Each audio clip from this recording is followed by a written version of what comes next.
So Jesus does the dishes, or Jesus does the dishes, is a two-parter, and it's not my title. Okay, anyone who has listened to Pat the Bunny knows I did not come up with the title of Jesus Does the Dishes. I actually never heard the song, and I don't really like the song by Pat the Bunny. I don't know, it's just not one of my favorites by him, but I like the title. And I thought I was in the Southwest, okay? I think I was in Flagstaff when I wrote Jesus Does the Dishes, the first one. There's a lot of Southwest imagery in it. And I'm going to talk about the second, because the second I've been listening to a lot, and I think it's a bit better than the first, songwriting-wise.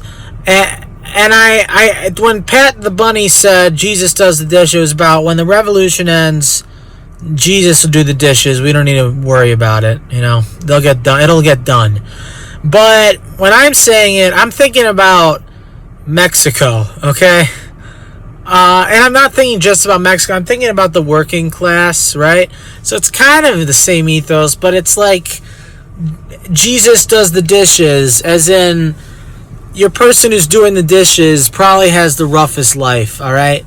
And that's what I'm thinking when I made this song. And let's go through the words. It's and Jesus. I said Jesus because it's, you know, it's about the Southwest, and I'm thinking about a lot going into this. So Jesus does the dishes in a Tucson kitchen, and they gunned him down on an award-winning show. I'm thinking about Breaking Bad. Okay, and the weird sort of racial element of that show that nobody talks about. You got this guy named White, right? And he's going to war with Mexico. Okay? So think about that when you watch Breaking Bad. It's pretty racially bizarre. I say that because I've been to New Mexico, okay? And it's very evenly distributed, as in, you see Hispanic sort of, if they are Castizo, at least Hispanic people in charge of government roles and such.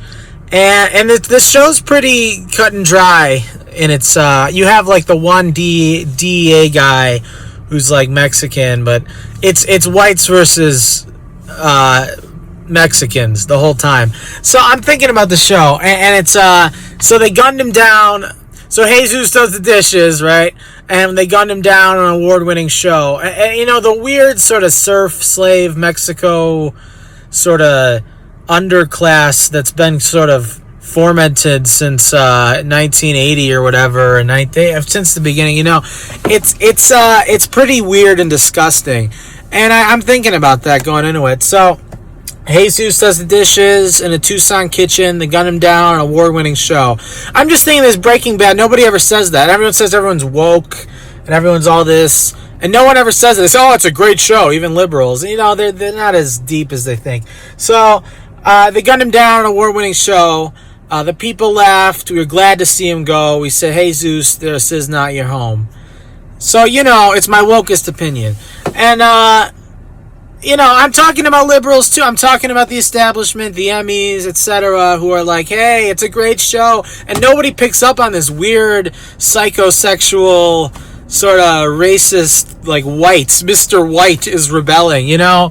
The show has disturbed me ever since I've seen it. So, but I'm thinking about the whole culture in general. You know, Jesus, we're killing off people who are making our shitty hamburgers, you know? So it's kind of weird. It's very brutal, you know, to beat down on the working class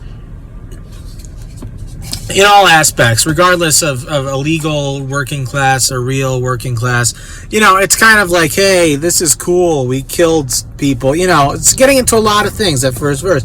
And then it's the second verse is actually really cool, because it's then a Starman, and David Bowie filmed a movie in Albuquerque, and he was drinking milk, and it was really weird because I started drinking milk a lot, and I didn't even know that, but he was obsessed with milk. There's a picture of him in Albuquerque with milk. So anyway, then a Starman who knew the law. He's British. He's one of these lay down the law British types, divide the borders in Palestine. You know, the British come to lay down the law. So Bowie comes.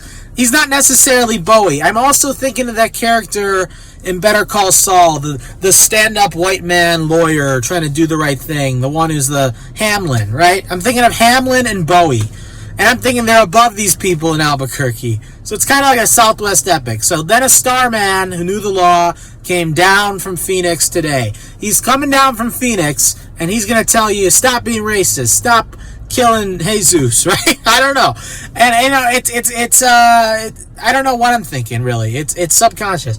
And Knew the Law came down from Phoenix today. And then I throw in this line that's like the Beatles' last lyric in the end. And I love this line. It's like a mimic, a subconscious thing. I said, I need a solid, religious almost line. They have, in the end, the love you take is equal to the love you make. Okay.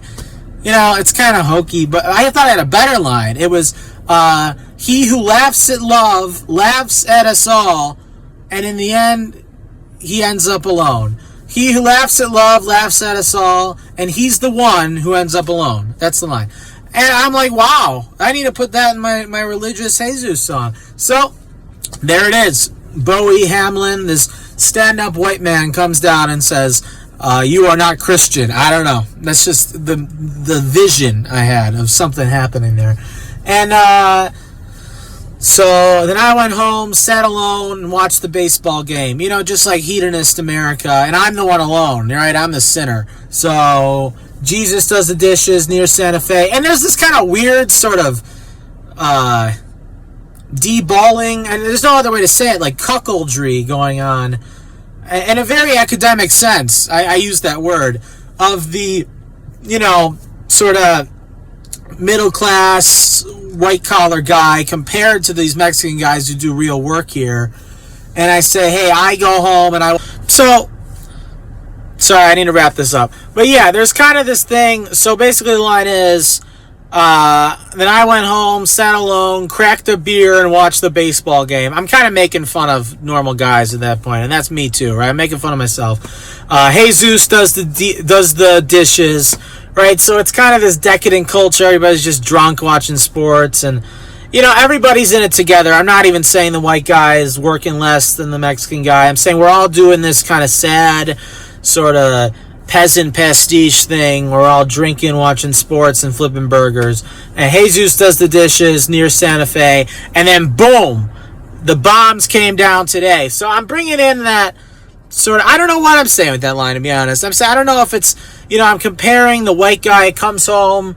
I'm saying everybody's lonely, right? Everyone's just sitting watching sports. There's a lot of lonely guys doing that. And it's kind of like you're a human being. And I don't know. It's all subconscious. It's very artistic because I don't actually know what I'm saying half the time. But anyway, yeah, Jesus is still doing the dishes, and I'm trying to relax and doing my beer and sports, which is kind of empty, right? And then, boom, the bomb falls on Santa Fe like it did in 1960. Very subconscious, very place-oriented, still about the Southwest desert, and the bombs came down today, and that's the climax of the song. But then I offer salvation, right? So something happens later on in the song, but the bombs came down today, and then there's an outro that makes no sense intellectually, but artistically I find it very good. It goes, roses and champagne, roses and champagne, roses and champagne. As in, you know what? Just live it up. It's going to be fine. God is with us, right? God is with Jesus. He's with you on the couch. It doesn't matter if the bombs fall on Santa Fe. You know what? It doesn't matter if we're drinking radioactive water, you know, because roses and champagne, there's a kingdom of heaven, right? That's what I think the song's about, I think. But I don't really know. But, you know, it's like beauty and art and love will prevail in the end of the song. It's a beautiful song, and it makes no sense, right? But I think you should check it out. It has nothing to do with the Pet the Bunny song except the title.